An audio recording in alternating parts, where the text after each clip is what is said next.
안녕하세요. 인천광역시 교육청 블렌디드 수업 현장 지원단으로 여러분들을 만나게 된 동인천고등학교 박희라입니다.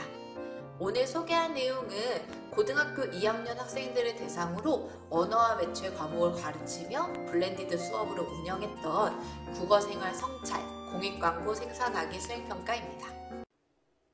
선생님들, 작년 2학기 평가계획 쓸 때 정말 많은 고민하셨죠? 저도 마찬가지였는데요. 가장 많이 한 생각은 이거였어요. 1학기 때는 블렌디드 수업에 이끌려 다니기만 했잖아. 이제는 블렌디드를 내 맘대로 이용하는 블렌디드의 주인이 되어야겠어 라는 각오였는데요. 다들 기억나시죠? 학생들 등교하는 주에 수행평가 보려고 부랴부랴 바빴던 모습들 하고요. 갑자기 등교 수업일이 원격 수업으로 바뀌면 수행평가는 어떡하지? 하고 멘붕됐던 그 모습들. 저도 그랬었기 때문에 이제는 블렌디드 수업의 장점을 내 맘대로 활용할 수 있는 블렌디드 수업의 주인이 되고 싶다라는 생각을 하였습니다. 제가 첫 번째로 생각해 본 것은 내가 좋아하는 수업, 내가 하고 싶은 수업은 무엇일까? 라는 거였는데요. 저는 학생들이 토의를 통해서 자신들의 의견을 말하고 생각을 넓혀가는 과정을 굉장히 좋아하고요. 학생들이 자신의 창의성을 발휘해서 뭔가를 만들어내면 그것에 굉장히 좀 크게 감동받는 사람입니다. 그래서 두 번째, 그렇다면 내가 하고 싶은 수업, 평가는 알겠는데 이것을 하려면 어떻게 해야 될까? 라는 고민을 해보았습니다. 그때 고려한 게 원격 수업, 그리고 등교 수업의 장점이었는데요. 코로나19 상황이라 사실 대면 상황에서 모둠 활동을 하기가 굉장히 부담스러우셨죠. 오히려 원격 수업에서는 학생들이 지금보다 훨씬 더 자유롭게 소통할 수 있고 피드백을 나눌 수 있다라는 생각을 했고요. 그리고 최근에는 학생들이 굉장히 다양한 방식으로 협업을 할 수 있게 해주는 그 원격 협업 도구들이 많더라고요.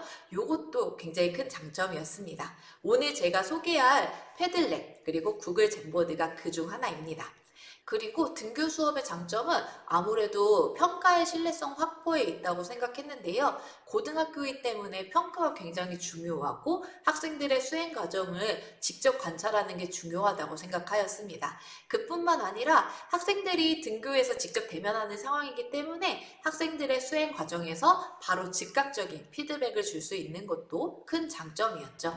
그래서 저는 1, 2차시 때는요, 원격 수업에서 학생들의 모둠 활동을 실시하고요. 3, 4차시 때 등교 수업에서 학생들의 개별 수행평가를 진행하도록 하는 수행평가를 계획하였습니다.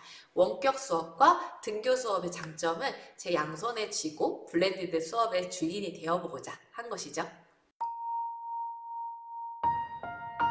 그러면 제가 국어생활 성찰, 공익광고 생산하기 수행평가를 어떻게 계획하고 운영했는지 소개를 해드릴게요.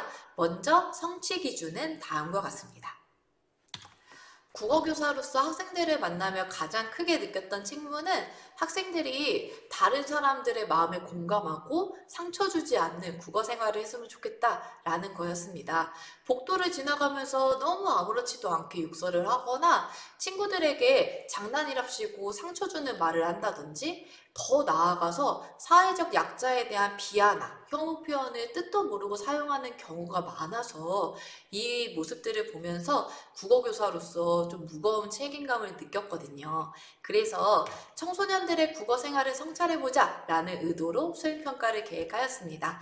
아이들에겐 굉장히 뻔한 이야기처럼 느껴질 수 있어요. 그렇지만 스스로 성찰할 수 있는 기회를 지속적으로 주는 게 굉장히 중요하다고 저는 생각을 했고요.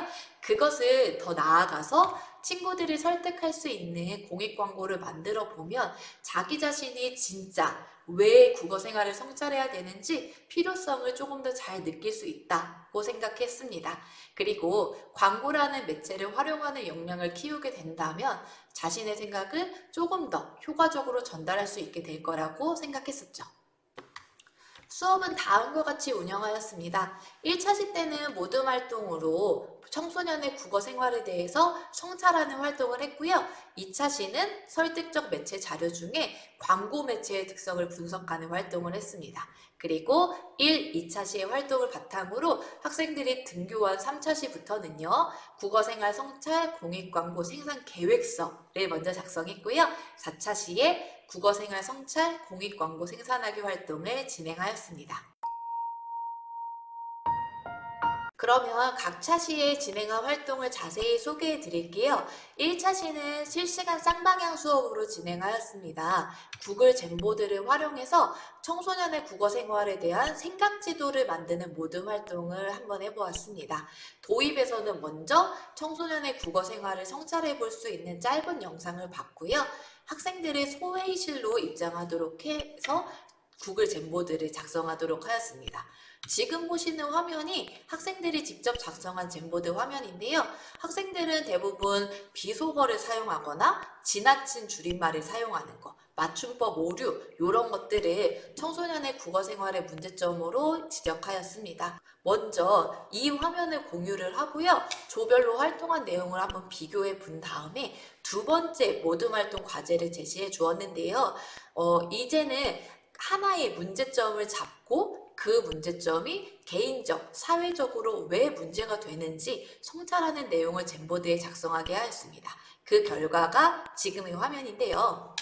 장점은요, 개인적으로 문제가 되는 것, 그리고 사회적으로 문제가 되는 것, 양측을 보았을 때 학생들이 조금 더 다양한 문제점을 찾아낼 수 있었다라는 것입니다. 지금 보여드리는 것은 줄임말을 문제점으로 삼은 친구들인데요. 학생들은 사실 줄임말을 쓰는 것에 대해 개인적으로는 큰 문제점을 느끼지 않았어요. 그런데 지금 화면에서 보시듯이 사회적으로는 소통이 좀 안 된다던가 다른 사람들에게 소외감을 줄 수 있다던가 하는 문제점을 굉장히 다양한 측면에서 찾아내었습니다.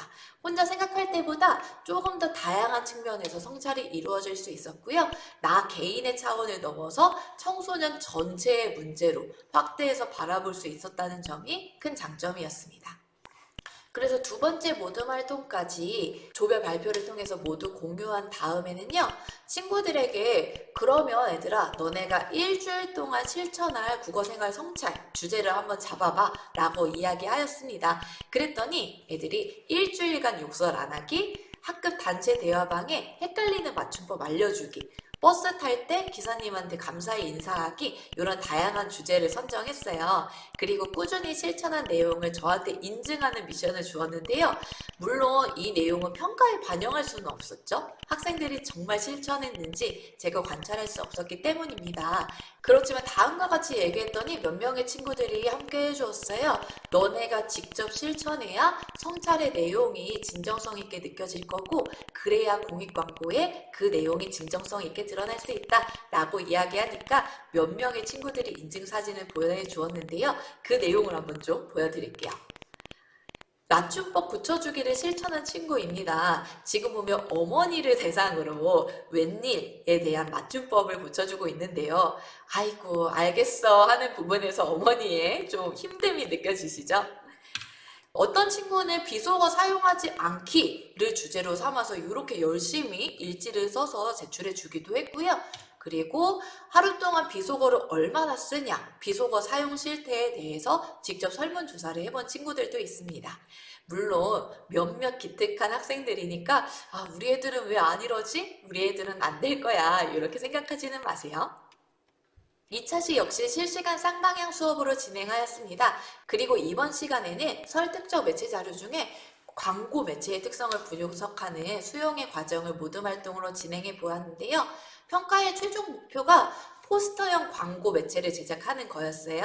그래서 2차시 때 포스터형 광고를 제시해주고 광고의 맥락, 목적, 주제, 그리고 전략, 사용된 표현 기법 등을 분석해 보도록 하였습니다. 활동 내용은 학생들이 패들렛을 작성하도록 해서 공유하도록 하였는데요. 지금 보시는 화면이 패들렛에 학생들이 작성한 내용입니다.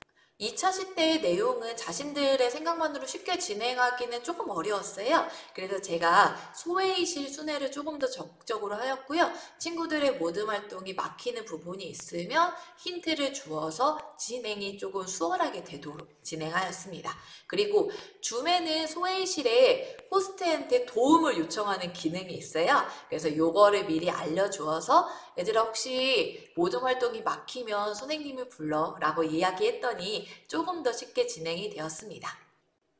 그래서 지금 보시는 화면이 1조 학생들이 작성한 패들렛의 내용입니다. 제가 제시한 목적, 주제, 광고 전략, 표현 기법에 대해서 학생들이 답을 작성하였고요. 저는 이에 대해 말을 하거나 또는 댓글, 별점을 다는 방식으로 피드백을 해 주었습니다. 원격 수업을 구상하면서 가장 많이 고민한 게 어떤 협업 도구를 이용할까 였는데요. 최근에는 너무나 다양한 원격 협업 도구들이 있어서 선생님들도 많이 고민하실 것 같아요. 제가 사용한 구글 잼보드 그리고 패들렛 이것을 각각 활용한 이유를 말씀드릴게요. 1차시 때는 저는 학생들이 조금 더 자유롭게 의견을 나누고 다양한 생각을 하면 좋겠다라는 생각을 했습니다. 왜냐하면 성찰에 관한 내용은 어떤 정답이 있는 게 아니고 학생들의 자유로운 생각이 중요하다고 생각했기 때문인 거죠. 그러다 보니까 글로 작성하는 것보다는 지금 보시는 잼보드처럼 생각 지도를 만들고 다양한 도형, 연결고리를 이어가는 작업을 하면 조금 더 깊이 있는 성찰이 이루어지지 않을까? 라고 생각하였습니다. 자유로운 소통과 창의적인 발상에는 구글 잼보드가 조금 더 효과적이라는 생각을 했고요. 2차 시에는 패들렛을 활용했는데요. 패들렛을 선택한 이유는 일단 첫 번째, 모든 조의 활동을 한눈에 보기가 좋았어요. 다른 모듬이 광고의 목적이나 전략, 표현 방법들을 어떻게 분석했는지 자신도 한번 살펴보면서 학습이 폭넓어질 것을 유도했습니다. 그리고 두 번째는 학생들한테 제공할 때 학습지처럼 틀을 만들어서 줄 수 있다는 점도 매력적이었는데요.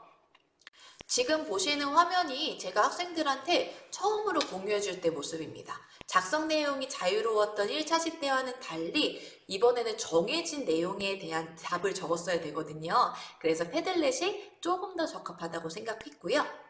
그리고 수업이 끝난 후에도 제가 댓글을 달아서 피드백을 줄 수 있다는 점이 좋았습니다. 수업 중에도 즉각적인 피드백을 제공하지만 수업이 끝난 다음에 차분히 패들렛 화면을 보면서 댓글로 피드백을 달아주면 학생들한테도 큰 도움이 되더라고요. 특히 이 수업이 끝나고 나면 학생들이 직접 광고의 전략, 표현 기법을 활용해서 계획서를 써야 되기 때문에 피드백을 구체적으로 해주는 것이 중요하다고 생각하였습니다.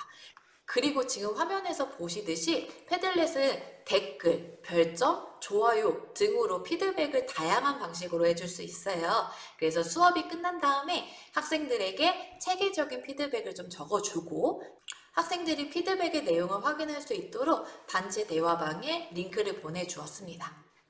3차 시부터는 드디어 학생들이 등교해서 실제 수행평가를 진행하였는데요. 먼저 국어생활 성찰, 공익광고 생산 계획서를 작성했습니다. 평가 전에 작성해야 되는 내용, 그리고 채점 기준에 대해서 명확하게 설명해 줬고요. 저번 시간에 학습한 광고 매체의 특성, 다시 한번 환기해 주었습니다. 수업 시간 50분 중에 20분 동안 작성한 다음에 개별로 나와서 피드백을 진행하였어요. 생각보다 표현 기법을 제대로 구현하지 못한 친구들도 많고요.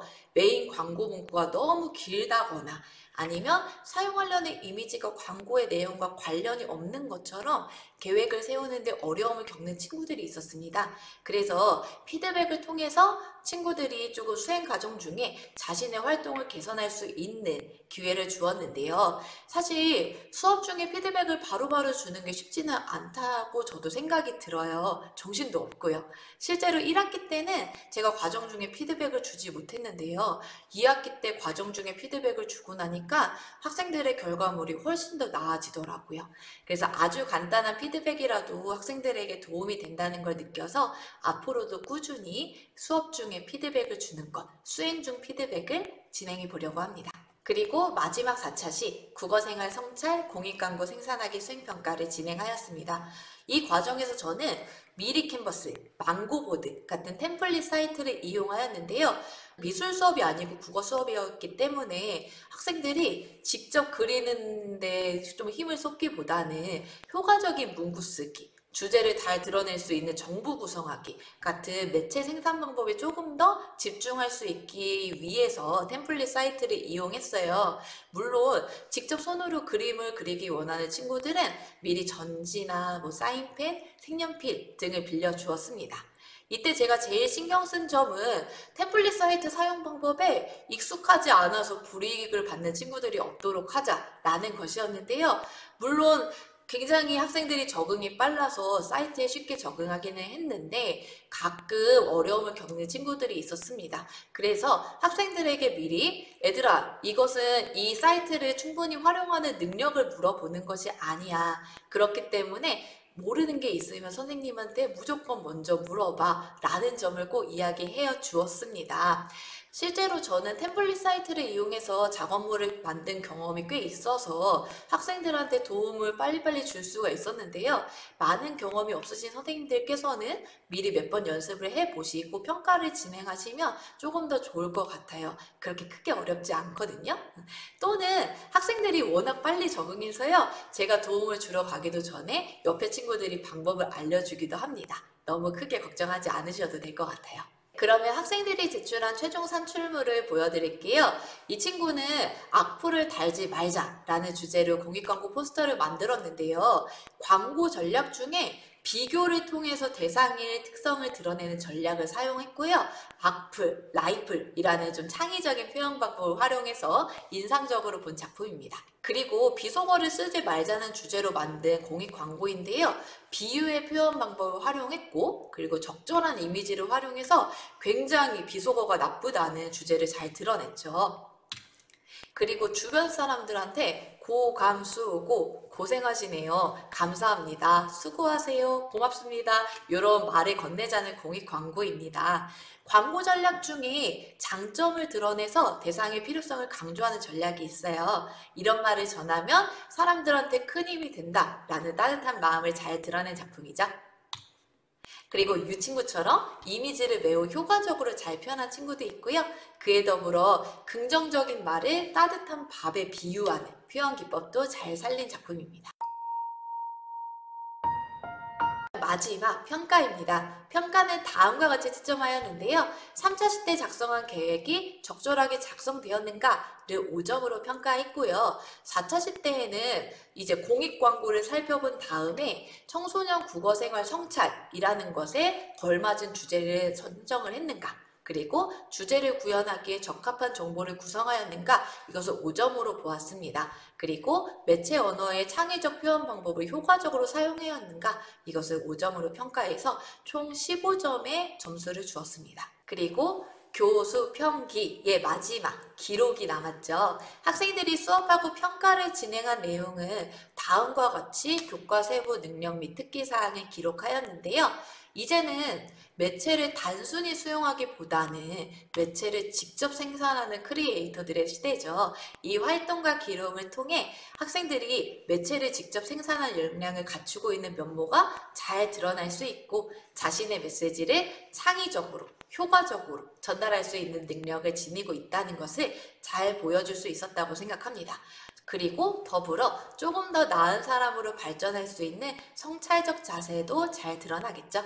블렌디드 수업, 작년에는 너무나도 급작스러운 일이라 허둥지둥 따라가기 바빴는데요. 작년에 블렌디드 수업을 돌아보고 올해를 계획하면서 블렌디드 수업의 의미를 다시 한번 생각해 보았습니다. 처음에는 멋진 화면, 화려한 기술 이런 것들이 블렌디드 수업의 꽃이라고 생각했어요.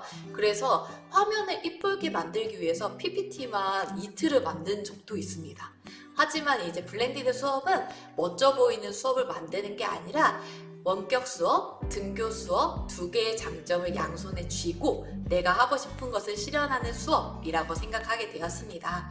참신한 도구를 활용해서 학생들의 창의성을 고양해주고 개별적인 피드백을 가능하게 하는 원격 수업, 직접 만나서 눈을 맞추고 소통할 수 있는 등교 수업의 묘미를 잘 살리는 수업을 하는 것이 올해 저의 목표입니다. 오늘 소개해드린 수업 사례에서 궁금한 점이 있으시면 언제든지 연락주세요. 올해는 작년보다 조금 더 나은 수업을 꿈꾸며 수업 소개를 마치도록 하겠습니다. 감사합니다.